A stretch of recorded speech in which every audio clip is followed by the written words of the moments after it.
ആ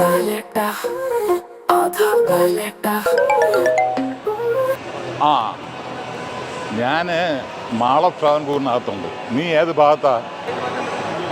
ഞാന് ഫുഡ് കോർട്ടിന്റെ ഭാഗത്താണുള്ള. ഇങ്ങോട്ട് പോര്, അതായത് പാലായിട്ടിന്റെ വലത് ഭാഗത്ത്. ഇതിനകത്ത് എന്ത് വലത് എന്തിടത്? എവിടെ തിരഞ്ഞൊന്നു നോക്കിയാലും അവിടെല്ലാം കളർഫുൾ ഷോപ്പുകൾ മാത്രം. എന്റെ പൊന്ന് പാലേട്ട, പാട്ട് പാടി വെറുപ്പിക്കാതെ ഇങ്ങോട്ട് പോര്. അതാ ഇവിടെ ഇവിടെ ഇവിടെ. ആ കണ്ടു കണ്ടു കണ്ടു കണ്ടു. ഇതാ ഇതാ ഇതാ.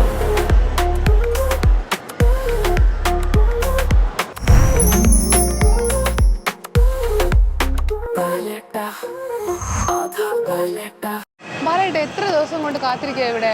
ബാലിന്റെ തിരക്ക് 2 ദിവസം നടക്കുന്നു. കളഞ്ഞു പോയ സ്ഥലത്ത് നോക്കിയാൽ കൈവിട്ട സാധനം കിട്ടുമെന്ന് കേട്ടിട്ടില്ലേ? ബാലേട്ട, നേരെ കാര്യത്തിലേക്ക് വരാം, ഇല്ലെങ്കിൽ സംഗതി കൈവിട്ടു പോകും. അതല്ലേ വർഷങ്ങളായി ചെയ്തുകൊണ്ടിരിക്കുന്നത്. ബാദാർ ബാലേട്ടൻ ഹെൽപ്പ് ഡെസ്ക്. കേളുങ്ക, എനിക്കെതിരൊരു കേസ്, അതൊന്ന് ഡീൽ ചെയ്ത് തരണം. കേസാണെങ്കിൽ ദാമോദരം വക്കീലാണ് ബെസ്റ്റ്. വല്ല ഉടായ്പ കേസുവാണെങ്കിൽ എന്നെ വിട്ടുപിടി മക്കളെ. ബാലേട്ടൻ പക്ഷം ന്യായത്തിന്റെ പക്ഷം. ന്യായം തന്നെയാ ബാലേട്ട. എൻ്റെ സ്കൂട്ടറിനെതിരെ ഒരു നോട്ടീസ് വന്നു. അത് ഇൻഷുറൻസ് തുക കെട്ടിവെക്കാൻ എന്തോ ആണ്. കെട്ടിവെക്കടോ, സർക്കാരിന്റെ കയ്യിൽ കാശില്ല. ബാലേട്ട, ഞാൻ ആ സ്കൂട്ടർ ഉപയോഗിക്കാതായിട്ട് 10 കൊല്ലം കഴിഞ്ഞു. ഇത് ഏത് കേസാന്ന് ആർക്കറിയാം? സ്കൂട്ടർ നീ എന്ത് ചെയ്തു? അത് ഞാൻ സ്ക്രാപ്പിന് കൊടുത്ത്, അതങ്ങ് നശിച്ചു പോയി. അതുകൊണ്ട് പിന്നെ ഞാൻ ഇരുമ്പ് വിലയ്ക്കും കൊടുത്ത്. അടിപൊളി.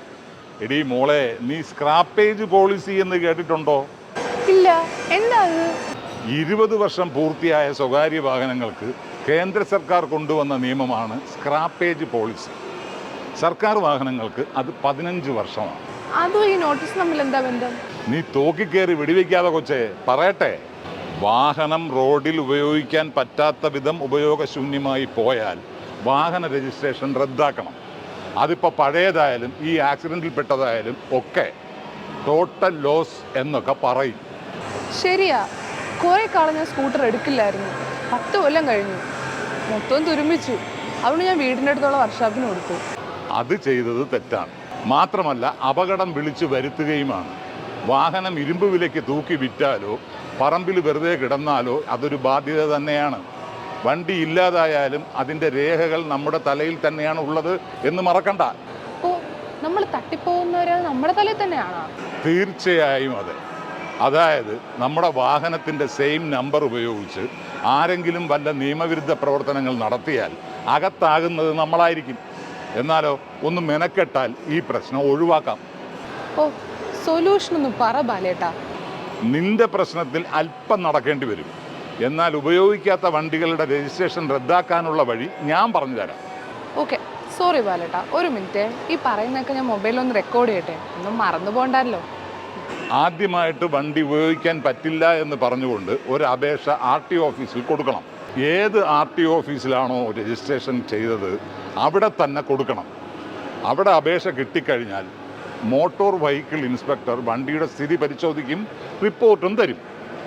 അതോടെ തീർന്നോ? ഇല്ല, വണ്ടിയുടെ ടാക്സ് ഇൻഷുറൻസ് എല്ലാം ക്ലിയർ ആണോ എന്ന് നോക്കി പിഴ അടയ്ക്കാനുണ്ടെങ്കിൽ അതും ചെയ്യിപ്പിക്കും.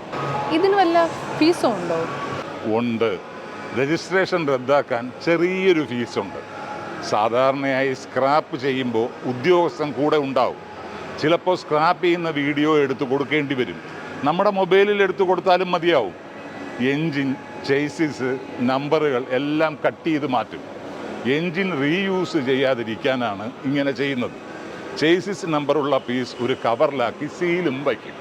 അതാണ് നിയമം. അതോടെ പ്രസ്തുത വാഹനം നിലവിലില്ല എന്ന സർട്ടിഫിക്കറ്റ് തരും. കൂടാതെ ഔദ്യോഗിക രേഖയിൽ നിന്ന് വണ്ടിയുടെ വിവരം നീക്കം ചെയ്യുകയും ചെയ്യും. സത്യമായിട്ടും ഇങ്ങനെ ഒരു പരിപാടി ഉണ്ടെന്ന് അറിയില്ലായിരുന്നു ഏട്ടാ. നശിച്ചുപോയ വാഹനമാണെങ്കിലും ഉപയോഗിക്കാതെ ഇട്ട് തുരുമ്പിക്കുന്ന വാഹനമായാലും രജിസ്ട്രേഷൻ റദ്ദാക്കാതെ ഇരുന്നാൽ പ്രസ്തുത വാഹനവുമായി ബന്ധപ്പെട്ട എല്ലാ കാര്യങ്ങൾക്കും ഉത്തരവാദി ഉടമ തന്നെയായിരിക്കും. നമ്മളറിയാതെ നമ്മുടെ പേരിൽ ക്രിമിനൽ കേസും വന്നേക്കാം. മനസ്സിലായോ? മനസ്സിലായി. രാവിലെ കുളിച്ച് മേക്കപ്പിട്ട് നടന്നാ പോരാ, അല്പം നിയമം അറിഞ്ഞിരിക്കണം. അതിനല്ലേ ആധാർ ബാലേട്ടൻ. നിന്റെ കാമുകന്, സോറി ആ പ്രയോഗം തെറ്റല്ലേ, പങ്കാളിക്ക് ഈ നോട്ടീസ് എപ്പ കിട്ടി? ഇത് എനിക്ക് എത്തിയ ബാലേട്ടാ. നീ റെക്കോർഡ് ചെയ്തപ്പോഴേ എനിക്ക് മനസ്സിലായി, കിടന്നുരുളല്ലേ. അതിപ്പോ ആർക്കാരും ഉപയോഗമുള്ള ഇൻഫർമേഷൻ അല്ലേ ബാലേട്ട. ബാലേട്ടനാണെങ്കിൽ ഒരു നേരോടെ നിർഭയം നിരന്തരം ലൈൻ അല്ലേ. തള്ളിന് ഒരു കുറവുമില്ല. ആ അത് പോട്ടെ, ഈ മാൾ ഓഫ് ട്രാവൻകൂറിൽ നല്ലൊരു തിയേറ്റർ ഉണ്ടല്ലോ, നീ എന്നെ അവിടെ കൊണ്ടുവന്ന് വിട്ടേ. ബാലേട്ടന് സിനിമയിലൊരു കൈ നോക്കാവുന്നതാണ്. നോക്കുന്നുണ്ട്. അടുത്ത ലോകേഷിന്റെ പടത്തിൽ ഞാനാണ് ഹീറോ. പേര് ഇൻഫോർമർ രാമസ്വാമി. നീ ചെന്ന് സെൻട്രൽ ബാക്കിൽ ഒരു നല്ല ടിക്കറ്റ് കിട്ടി.